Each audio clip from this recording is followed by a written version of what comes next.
question, and it's something that we see all the time, where persons who support a particular political party, they will go all out to defend whatever actions that party or those party members may commit, even if they are immoral and illegal. And that's because their identity is wrapped up with the party. So if you say something that injures that self-identity, it's like you're hurting them physically. And their response is to lash out and defend themselves because you're hurting their core belief system. And that's the problem we have with being die-hearted right now in Jamaica. We tend to have cognitive dissonance. Even if you're seeing the evidence in front of you, you are just not accepting it, because to accept it would mean that your pride is hurt, you're ashamed, and your guilt is going to play out. So they will find some way to just defend themselves, protect their emotional state, and that is why you can't reason with them using logics, because it's coming from a place of hurt. And that's why we just have to be mindful of this and not retaliate when they attack us.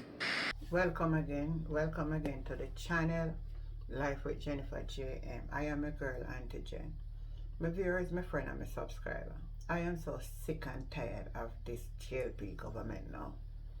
And when I say sick and tired, I mean say I'm sick and tired.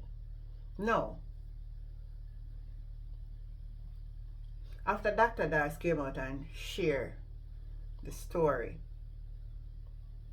of the corruption of the drill, now we are seeing where them are come out about them a report Dr. Dawes to the Political Ombudsman.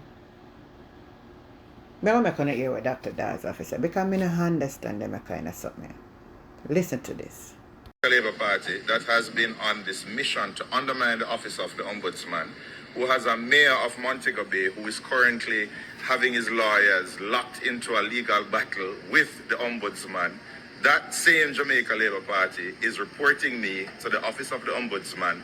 This after 3 threatened lawsuits have failed to materialize or stopped me from pursuing this matter. Read the drill. So them are trying now to report him now for making shut up his mouth. And that the same thing the JLP do, and say a PMP make integrity commission do what them do. Carry it to court to stop people from talk, still a campaign and want to win a third term. You see what I talk about them, my viewers, my friend and my subscriber? You see what I'm saying? Jesus have mercy, man. No, sir. This can't right. This can't right. But Dawes have a lesson for them. I'm going to hear the lesson. The Jamaica Labour Party and their operatives, they have tried to report me to the Medical Council. They have threatened me with not 1, not 2, but 3 lawsuits. Now they're reporting me to the Political Ombudsman. I don't know what they're going to do next to try and stop me. I can assure you, I am not suicidal. But they're going to continue to try and damage my name, damage my reputation, because that's how they work. So I need you to understand why I firmly believe the process for the procurement of this drill was flawed. So come into my class. Welcome to Procurement 101. And today we're going to learn how you can use loopholes in the system to buy a $3 million drill for $31 million and still say that the process is above board. So the procurement process starts with a request from the end users, the doctors who are going to be using the drill. They write up a request. It goes to prepare a tender document with all the specifications of that drill that is needed to perform the functions that they require as the end user. A public advertisement is placed in the papers and the media in general, and from that, bids from registered suppliers are submitted. In this case, a bid for $12 million, $31.5 million, and $50 million were submitted. These bids went to an evaluation committee where they look back at the tender document to see whether or not the drills can perform the functions that the end users wanted in the initial request. In this case, the $12 million drill was excluded, leaving the doctors, the biomed engineers, and the procurement personnel to choose between a $31.5 million drill and a $50 million drill. Obviously, the choice would have come down to the way cheaper drill that was $31.5 million.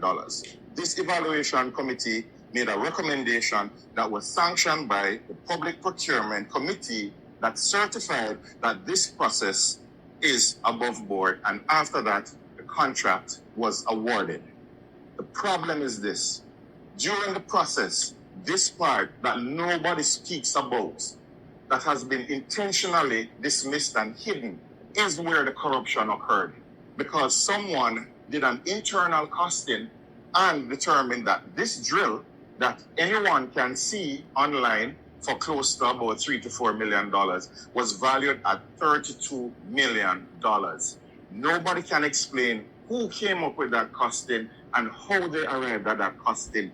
Or how is it that Medical Technologies Limited was able to come in right under that $32 million bid? Now, this internal costing is important because if it were a reasonable cost and the bids were way out, the process would have to be aborted and resent to tendering again. But having this high cost for that $3 million drill by Sarah from the persons who did internal costing allowed any bidder to bid close to $32 million. And in this case, when it was reviewed by the Public Procurement Committee, they actually saw that the $31.5 million was a 2% discount to what those folks at Sarah had predicted the drill would cost. So therefore, not knowing anything at all about the drill and the market price, because that was not their task, these committees, they said that this drill was value for money. And this is why you're not being told about the internal costing, because that is where the whole process was compromised. Do your research.